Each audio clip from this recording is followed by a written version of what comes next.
Yes, as all of you heard, my name is Alex Ramsayer. I'm a small startup with 4 consultants. I started 1.5 years ago with Futurebuilt, and my background is a Bachelor of Economics at the University of Fribourg in the French part of Switzerland. And after that, I went into different positions into software development. I worked as a CIO in a construction company. That was a very interesting journey. And after that, I went into the mobile industry, and I was director of mobile solutions, so-called machine to machine in 2004. And some people sometimes looked at me and said, like, how is that possible that machines are talking to each other by themselves? And if we look at today's IoT world and what the internet is bringing, I see the smiles in all of you. It's kind of, that's kind of a normal thing, that everything is connected. So, I thought like the topic of today on artificial intelligence is very interesting in the context of Internet of Things, because already in 2004 I thought like it's pretty boring if a machine talks to a machine through text message technology and can just receive data and then work on it. So I wanted to ask to you, if I ask you what artificial intelligence means, what would you reply to me?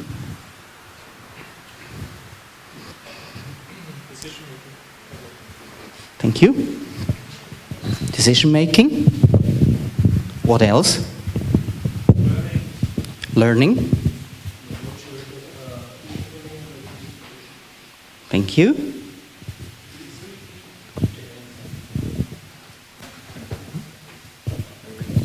So, knowledge, engineering, and representation. Thank you. Any other quote? Individual. I'm loud enough, right? Yeah. Individual actions performed without any human interference. Thank you. So, I guess we have pretty interesting quotes, and I will take up on that ones or on those ones at the end. So just to be that on the same page for everyone, I know it's kind of not necessary, but I just want to be on the same page. I just put definitions out here what IoT really means. Things that are connected to the internet and exchange of data. And I took that term a little bit further, and I said, for me, Internet of Things is much more interesting if it gets to the Internet of Everything. Why everything? Because I include people, process, data, and the things in it. And that's why it makes it interesting with artificial intelligence when we are coming to the point of people. As you said, artificial intelligence, what I'm going to talk about is automated processes, emotional intelligence, knowledge that is transferable, but very important, and one of the speakers tonight, I think, is going to talk about it, what makes us different to artificial intelligence is creativity. So don't be afraid. Robots will take over your world or all your actions of today, but human beings are creative. So that's why they need us, and we need to create them. They're just taking boring, mundane tasks of us. If you look at the Internet of Things, I took a graphic here from Gartner, actually, and that's all the fields that we know of today, what Internet of Things can react. But as I said before, I'd like to talk about the Internet of Everything first to give you a base why artificial intelligence can be built onto Internet of Things. If there is a plane sending data, what is already today, like if you look up the website of Boeing or Airbus, you know there is tons of megabytes of data and terabytes of data that will be sent to the tower and to any server of this airline about the flight data already today. That is kind of, for me, a one-way communication. We had that for a long time, but this is not really what it makes sense. It gets interesting when I talk about an example, Hyperloop. Has anybody heard of Hyperloop already? Please raise your hands. Yeah, some of you. So, famous Elon Musk. He built a company and he said he wants to make the travel not fast, but efficient. What does that mean? You have even material that they have invented that is coming from, and they have called it vibranium, and this is a material that they named after Captain America, and the material is actually sending data, whether it's hot or it gets a little bit, how to say, in a difficult position. And as you can imagine, if you start or think of things that are giving you data, you're going to have an amount of data that we human cannot overlook anymore, because it's just too much. We have, for everything and anything, we have dashboards. You know Fitbit, you know all e-health kits on the Apples and on the Google phones. They are sending data and then you have a lot of dashboards, but this is not artificial intelligence to me.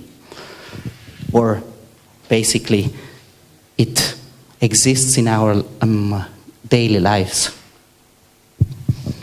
So if I go deeper into some examples that I put together, and I'd like to show you a video, what really artificial intelligence is. If you look at all these names till, I would say, in between Watson and the grid, everything is based on Internet of Things basics without artificial intelligence. I don't know if you heard about Drive Now. In Vienna it's quite common. I have since 2 years no car. I can't afford it as an entrepreneur or as a startup, so I decided to go Drive Now. And why?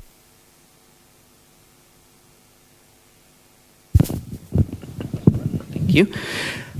Because I actually can book a car whenever I like.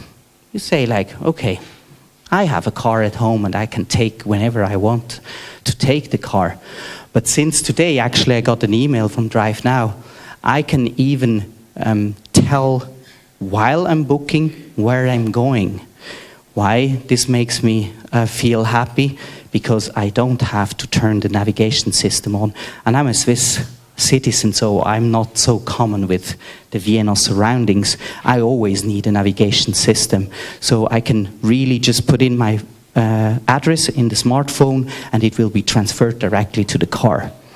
And these are things that makes me feel, okay, this is great. And I tell you another story. It happened that I went into the car and I parked it by mistake outside of the zone. The first time ever I used the car. And it popped up on the navigation system that said like, the car is not in the Geschäftsgebiet anymore, so you need to pay money for parking. And I was like, what? Why should I pay? And they said like, and then you can just press a button and then a man or a woman of a call center calls you back on the car and tells you, well, you should park the car, otherwise you pay 19 cents. But it's still no artificial intelligence. It's a call center. And this is why I'm saying like they would have a lot of potential to implement artificial intelligence, because these are simple questions and answers that you can handle in a process. Going to the grid, for instance, I don't know if you have ever heard about it. It's the first website creator that uses artificial intelligence. So the only thing what you do, it's still in beta. I've put my website, the actual one is not the grid yet, based on this technology, because it's still in beta and it doesn't work. The only thing what you do is sending photos and texts, and the rest is magically done. You just choose a style, and there are different styles, and you say like, I'm more an artist, I'm more an engineer, I'm more a consultant, and he creates the site as itself. And it's really working on the AWS, the Amazon Web Services or cloud services, but there is an artificial intelligence behind creating a website. It's the first touch or thing that I saw that touches a little bit the, how to say, the aspect of creativity that I'm a little bit afraid of, because I thought like this is my selling point as a consultant, being creative. But for designers in future, they focus on different things.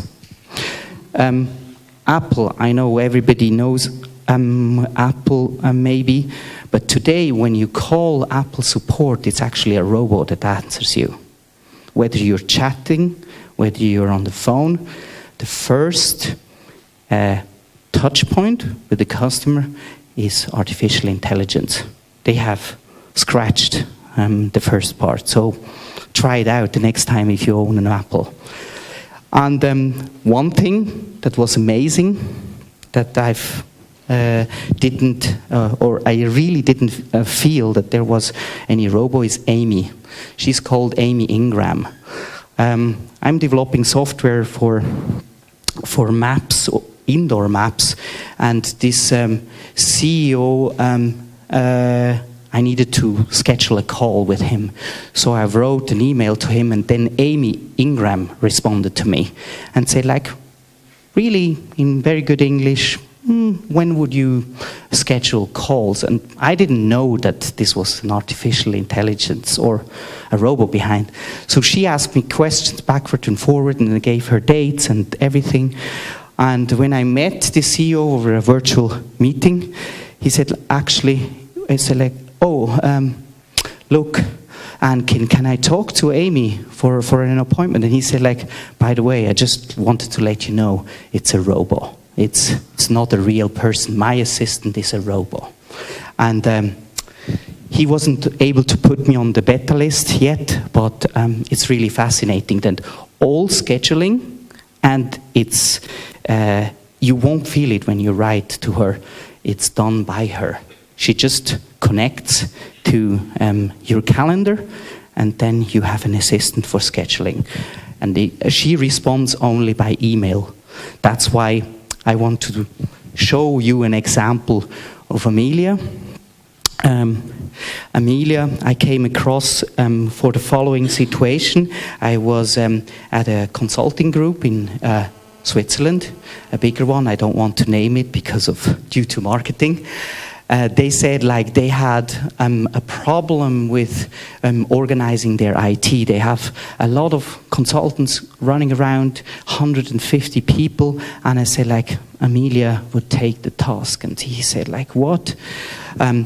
His issue was that he has 55 people and has to run an organization for 1,000, and he has to develop software and so on. He didn't know where to put the resources. And the most resources of these 55 people are help desks persons, just calling up if somebody has a problem with the laptop. And Amelia could take over. Unfortunately, I haven't gotten into the step that we have a proof of concept, because it was 1.5 years ago, still in early stage. But now Amelia has something more than Amy can do, is is what I mentioned in the beginning, what for me as a definition is important. She has emotional intelligence. That means if I am angry and tell her, Amelia, I'm not happy with you, then she starts to smile and talks in a nicer voice to you, because she tries to calm you down. But the only thing what she can't do is basically the creativity. So she can't draw, she can't design, she can just follow processes. And that's one, or the main thing I want, before I show the example of the video of Amelia, what artificial intelligence can do. Think that artificial intelligence doesn't work without the body. What does mean the body? The body is all automated processes. Processes really deep down that is structured. And with every customer I want to implement artificial intelligence. So until today, I stumbled over the thing, or the little important thing, that they had no processes designed nor documented on paper. So if you have no structure or no process, you can't implement artificial intelligence, because artificial intelligence cannot work without telling you exactly what you have to do. It cannot learn without structure and processes. So artificial intelligence in the IoT space, wherever you are going to use it, for a call center or for a finance broker or anything that Amelia is working today, they have very strict processes. And when she can't follow a process, when she doesn't know what to do, she can ask a human being for assistance. And if the human being is talking, she can learn from it. So that's what artificial intelligence can do today.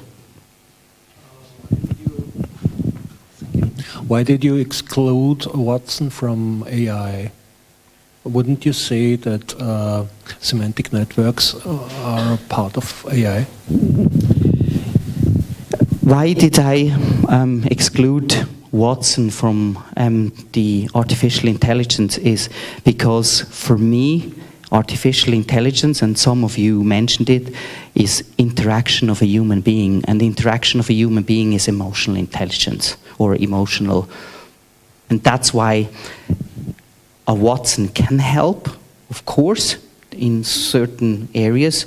But I guess, in my knowledge, there are artificial intelligence that are much further than Watson. But that's already implemented. Emotional intelligence is implemented in Watson. Okay. In the right version. I didn't know that. Thank you. So you would also exclude neural network and expert systems? It hasn't emotional intelligence. I'm aware of that, but for instance, Amelia has that implemented, so it's part of artificial intelligence, certainly. It's just examples that I know better. Watson, I just know it in the education space, where it can help teachers to individually teach kids mathematics or anything. That's what they're testing in different fields, because I believe that today's education system is not up to date anymore. It's just made for robots that we don't need in future, but people have to be differently educated, and that's why they took Watson into place, that we can do it individually. Scientist that I looked at the video today, he even said it's more important to teach the kids music, creativity like drawing and all of that, and playing outside. And he said, like, an example would be, instead of listening to a biological lesson or mathematics, you should go out and ask the question, why is this tree so big? Why is actually this tree living, because the water has to be pumped 10 meters up, and there you can learn much more about physics, water, and anything than the education of today, and just bring them into a room. So my time is up here. So more questions? If not, then I still have a minute of the video that I can show. Well, first just show the video, and then we'll ask the questions, I think.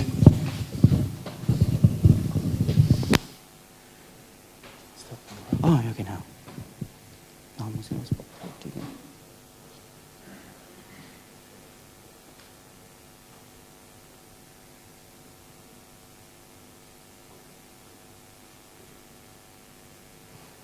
Amelia V2.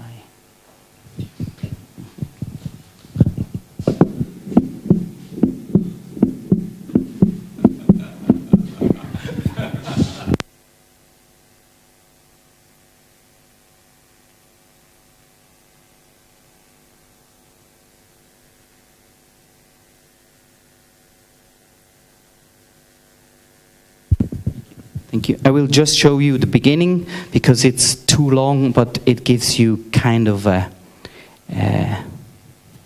look and feel. You need sound? Yeah, please.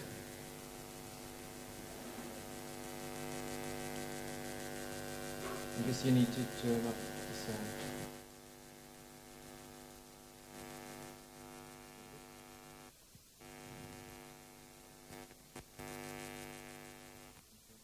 We can't get the sound into the audio, obviously. The best thing about having a room full of engineers, well, it always does not work.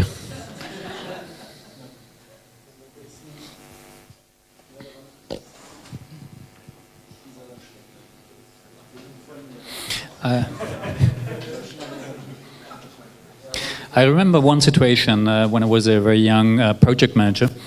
It was the first meeting with one of the board members of a really big German bank, and we were delivering our presentation from the laptop, and at the time the laptop's battery power was roughly 1.5 hours, and I forgot to bring my power cord, and the whole meeting was scheduled for 2 hours, and you knew that the power only lasts for 1.5 hours. That was really fun.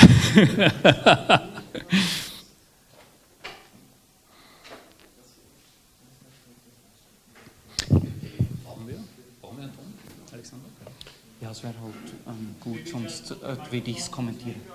Yeah, we just put the microphone towards the speaker and that should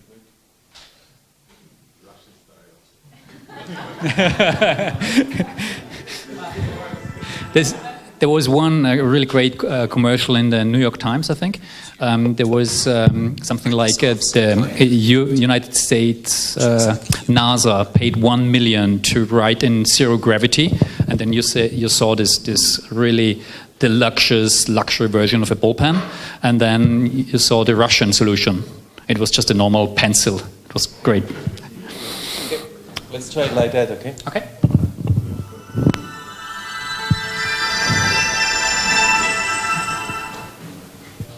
Hello everyone.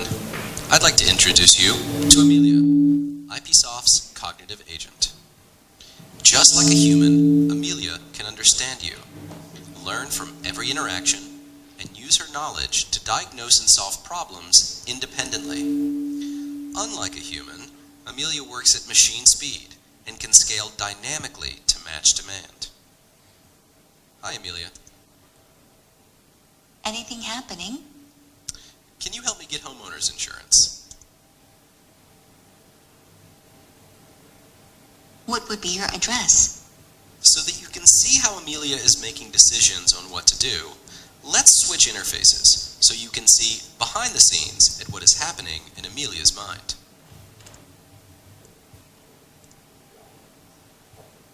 Hard been case.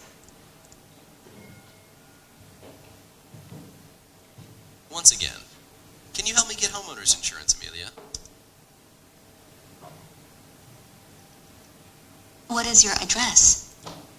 Here you can see a very simple business process that has been mapped out in Turn the volume down. And this is exactly where you start to struggle for artificial intelligence if you go into a customer and he wants to implement it. Because these processes are not noted down. They know it in the head, but nobody has it, or most of them that I at least met was not.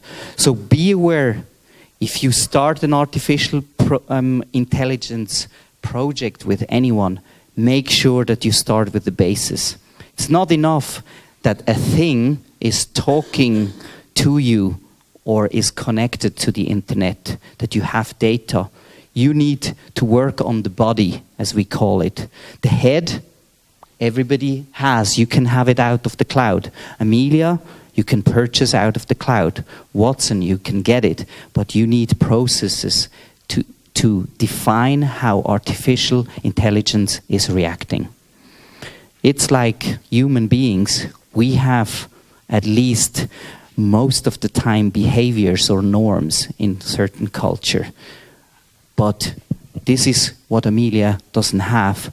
She needs that. She can learn. She can even learn from human beings. And what the great thing is, whether you type it in words, whether you speak to her over the phone, she recognizes and she can learn out of it. And she will build all these structures herself. And this is what makes me feel that artificial intelligence is great, because she can do all of the mundane tasks that most of the time creativity is not as important. And that's why I believe there is a big space for artificial intelligence in the IoT space.